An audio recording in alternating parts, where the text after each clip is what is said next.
Hello and welcome to the Comic Cave. I'm Ramsey, aka Captain Away, and today I'm looking at the 2010 to 2011 series, Batman Incorporated.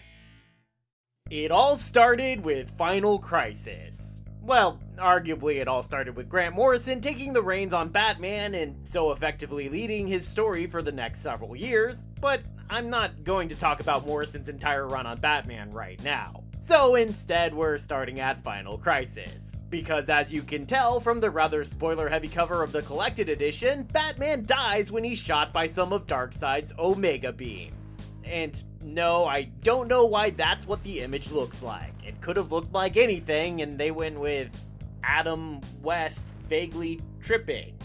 I don't know. But that's only what seemed to happen. Instead, this dead body turns out to have been a decoy, and Bruce Wayne was actually sent to the far distant past, where he would slowly move forward in time, gathering up more Omega energy as he went until he became a living time bomb aimed at the present. The Justice League eventually managed to rescue him, because that's what they do. But before that could happen, Batman would spend a small amount of time in the future where he would gain access to all information and learn of a dark, dystopian future to come. He would also come to accept the truth that he has been ignoring, the fact that Batman has never been alone. He's always worked with others. With those two ideas extra present in his mind, Bruce Wayne would form Batman Incorporated, a company designed to fund various Batman-like vigilantes around the globe in an effort to create a network of Bat-themed protection around the entire planet. Unfortunately, due to the start of the New 52, Batman Incorporated would be cut short before it reached any kind of conclusion. Morrison and series artist Chris Burnham,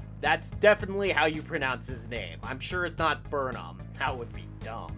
Anyway, they would go on to finish the series in a one-shot release posthumously, as it were, which is featured in the collected edition that I'll be covering. The series would then get a second volume as part of the New 52, but due to the nature of reboots and, the changes that occurred to the entire DC universe, many changes to the series also had to be made. So it would be wrong and unfair to this series to cover the two together as if they were one series. So for now, I'll just be looking at the pre-New 52 comic, and next week jump into part 2. So let's see how all this craziness began and take this away.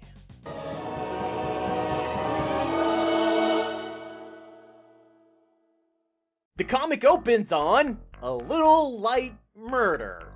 I'm sure it's fine. It's not fine. We're introduced here, or maybe more accurately reintroduced, to Lord Deathman. You have to say it with that capitalization. He was originally a throwaway villain just called Deathman that died in his first appearance. Fitting to his name, I guess. But was reimagined as Lord Deathman for the Batman manga. Or Batmanga, if you will. And Morrison pays homage to that here by bringing him into the main DC universe as a sadistic villain murdering a Japanese vigilante known as Mr. Unknown by burning off his freaking hands with acid. That's so super messed up. And throwing acid in his face to finish the job. That's, it's a horrible way to die, for sure. But Mr. Unknown was apparently an aging vigilante and had been training a body double, a young Japanese man named Jiro Osamu. Jiro is named for the creator of the Bat manga, Jiro Kuwata, and the legendary mangaka, Osamu Tezuka, creator of such famous works as Princess Knight, Astro Boy, and Message to Adolf. I don't know if that last one is actually famous, but it's one of the only manga I've ever tried to read, so there's that. Lord Deathman attempts to hunt down Jiro, using Japan as his personal private GTA playground. At one point, he ties up Jiro's girlfriend and floods the entire apartment below his so he can keep a giant octopus down there as part of an elaborate death trap. What? This even gives us an old-timey Adam West Batman-style ending to the issue as the comic teases us about what will happen next time, if we be sure to tune in at the same bat time on the same bat channel. This comic's weird, guys. Luckily for Jiro, Batman had chosen this point to come to Japan to invite Mr. Unknown into his growing Bat family. And Catwoman had happened to tag along because she likes him. Ooh.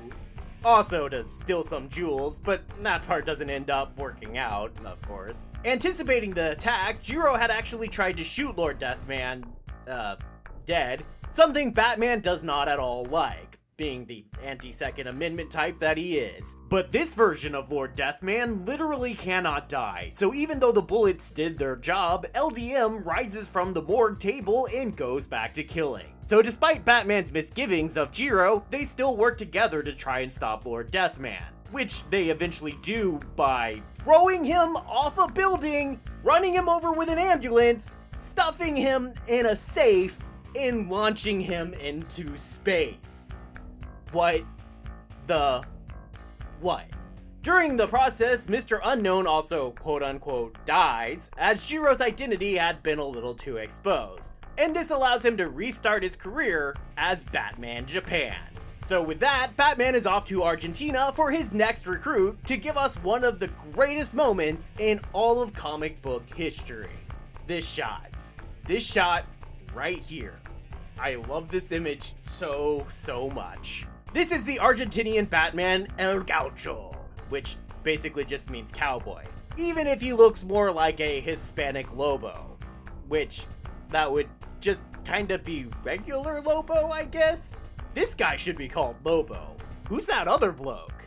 Patron! El Gaucho, like many of the Batmen we will come to see in this series, was first introduced as part of the Batmen of All Nations, a group of heroes from all over the world inspired by Batman to become crime fighters themselves that first appeared in the early Silver Age. Over time, they would keep reappearing and take the name the International Club of Heroes, until they eventually were reintroduced during Morrison's Batman run, assembled by ultra-rich criminal John Mayhew that led to an Agatha Christie-style murder mystery in a mansion situation that immediately broke them up again. Which is why Gaucho, despite appreciating Batman's help in searching for missing children, doesn't want to join Batman's new League of Batmen. And the situation between the two men only grows more tense once one of Gaucho's villains brings Kane into the equation. We've already met Kane in Batwoman, one of the first series I ever covered on this channel, but that Batwoman was intended as a modern-day reimagination of the original character. Here, the series specifically establishes them as two separate but existing characters, with the original Silver Age character now being called Kathy Kane. This gives us one of my favorite sequences as we do some flashbacks done with a classic comic book look that establishes the relationship between Batman and Kathy Kane, who similarly had been inspired by Batman and so developed a Batwoman persona to get close to him. They had fallen in love and Batman had even planned to marry Kathy, but she eventually would leave him, and still later would be killed as part of her work for a secret spy organization called Spiral. That's Spiral with a Y, cause, you know, they're spies. You get it. And it seems that Gaucho was also once part of Spiral as Agent 33, and in fact is the agent that both recruited Kathy Kane and brought her to her final mission, I guess. The specifics are left intentionally incredibly vague, but this story is still particularly important, because Spiral is going to be of major importance to the rest of the story. We'll come to learn that Spiral was founded by a former Nazi named Otto Netz, this bug-eyed old man, who also calls himself Dr. Dedalus, as in the father of Icarus, the great Greek mythological inventor. But he also took a bunch of other names, like Agent Zero and Daddy Eight Legs? Really? Is that, like, his rapper name? Papa SpYder here is obsessed with the Ouroboros, or Ouroboros as they repeatedly call it throughout this series, the image of the snake eating its own tail, a symbol of infinity. But here it's more of an actual monster in the form of a ring of villains that are being placed around the world in an opposition to Batman Incorporated that we'll come to learn of as Leviathan. Leviathan is an agency of super secret bad guys that brainwash soldiers, even children, to take part in their wicked crusade. It's different than Spiral. Honest. I mean, Spiral is like, technically the good guys. They're like, fighting Leviathan. Even though they're both fighting the members of Batman Incorporated and Netz is a part of both, but they're different. It's important to understand that they're separate organizations. Don't be surprised if you fail to manage that, though. Anywho, in what seems to have been the final days of World War II, a superhero team from England was sent to an Argentinian island to trap and contain Otto Netz. All but one of them died in this mission, but the mission was a success and Netz was trapped on this island. Like the Falkland Islands then, the control over this island would create tensions between the UK and Argentina, which isn't particularly important, but I find that whole situation fascinating. I mean, what are you even doing with those islands, UK? Those clearly belong to Argentina. Stop being dicks, UK. In the present day, the current Batwoman, a new British Batman-like superhero called the Hood, and El Gaucho with Batman himself all show up to the island following clues from their own various cases that have led them back to Netz. But despite finding a man on the island that supposedly is Netz, Batman realizes that the real Netz has already fled, rescued by Leviathan so he can serve as a new great nemesis for Batman. Most of the rest of the series is just focused on more recruiting of Batmen, a lot of which it runs through a lot faster. We get our first glimpse of Batwing, who discovers a cell of Leviathan child soldiers in Africa. We get to see fan favorite Batgirl Cassandra Kane, now going by Black Bat with a cool wispy cape. We get a cameo from the real-world Batman Park in Australia, where Batman briefly teams up with a new version of the Dark Ranger. And we also spend some time with the Native American Man of Bats and his son, Raven. These two characters, like Dark Ranger and El Gaucho, were members of the original Batman of all nations, but as you can imagine, they were originally much more offensive stereotypes. Here they're more homegrown heroes of their native tribe, with Man of Bats as a local doctor and political activist, focused on helping out the local community deal with the third world level of poverty faced by Native American tribes. We also see Batman giving Tim Drake, aka Red Robin, a special assignment of his own, pairing him up with the current incarnation of the Outsiders. It's not surprising the Outsiders come into play in a comic all about Batman's history, given that he started the team. Currently, it includes characters I've discussed in other videos like Katana, Metamorpho, and Halo, but also some I haven't, like Freight Train and Looker. Yeah, her name is Looker.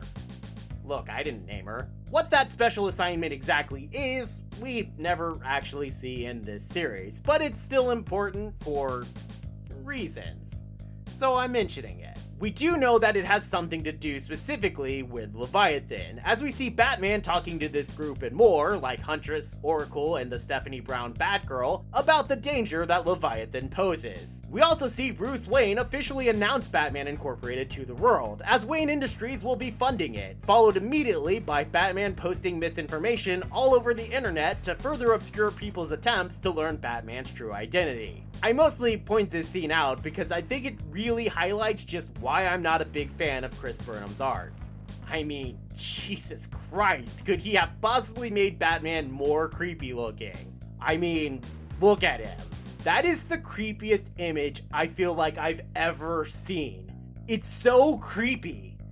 Ugh, I hate it so much. The final issue of the actual series is possibly the weirdest of them all, as it just sees Batman and Oracle in a very 90s idea of a VR virtual world that they're calling the Internet 3.0, with the art for the entire issue done in this absolutely hideous CGI. I'm sure like this would have seemed like a really cool idea in, the 90s, back when they were doing shows like Reboot, but by the time this issue came out, yeah, this was just clearly a bad idea.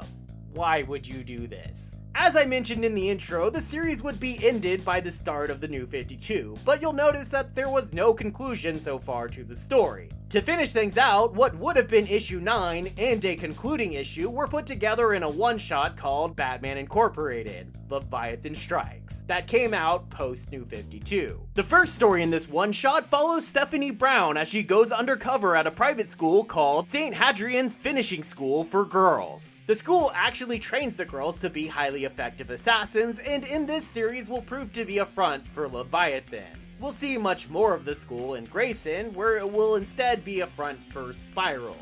Again, Spiral and Leviathan, they are different.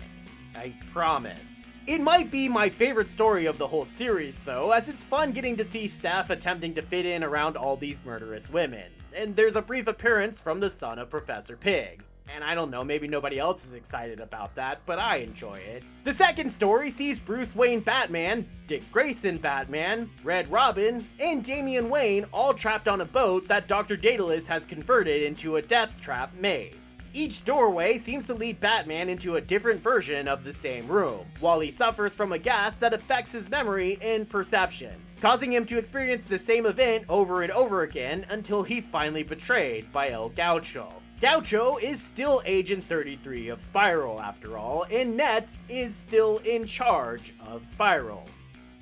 Somehow. So Agent 33 is then forced to obey his loyalties to Spiral. At least, so it seems, but instead of giving Batman a poison like he was supposed to, Gaucho feeds Batman an antidote to the mind-altering gas, and then attacks Nets. But Nets stabs Gaucho with a secret blade hidden in his cane, a cane given to him by none other than Adolf Hitler himself. Batman, while recovering, attempts to stop Dedalus' plan, which involves an Ouroboros-like ring of bombs around the planet that would kill millions. Nets repeatedly electrocutes Batman with another device that I guess was in his cane, but before he can kill the Caped Crusader, Damian shows up and uses Nets' own cane blade, throwing the knife through the eye of Dr. Dedalus and giving Batman the time he needs to stop the bombs. Damian is visibly upset over his actions, which is important to note, I feel. Damian was raised by the League of Assassins to be the deadliest assassin in the world, but wanted to be more like his father instead and promised his dad to never kill again. That makes this a significant moment for Damian, and I feel like it's a shame that it gets kinda skipped over so we can hurry on and finish the plot. I think the consequences of this moment are missed a lot on future writers for the character, but I guess I'll get to that in later stories. Because there's one last reveal for this story, and it's that Dedalus was always just a distraction. The real threat is the person behind Leviathan, and that person, it will turn out, is none other than Talia al Ghul, daughter of Ra's al Ghul, and mother of Damian. Not that that fact stops her from putting a price on Damian's head, marking him for assassination. The comic ends with Talia in a building just across from the historic Monarch Theater in Gotham, where Bruce's parents were killed, guarded by a massive masked bodyguard who will be important in the second series. But as I said, that will be for next week. So for now, it's time for the breakdown.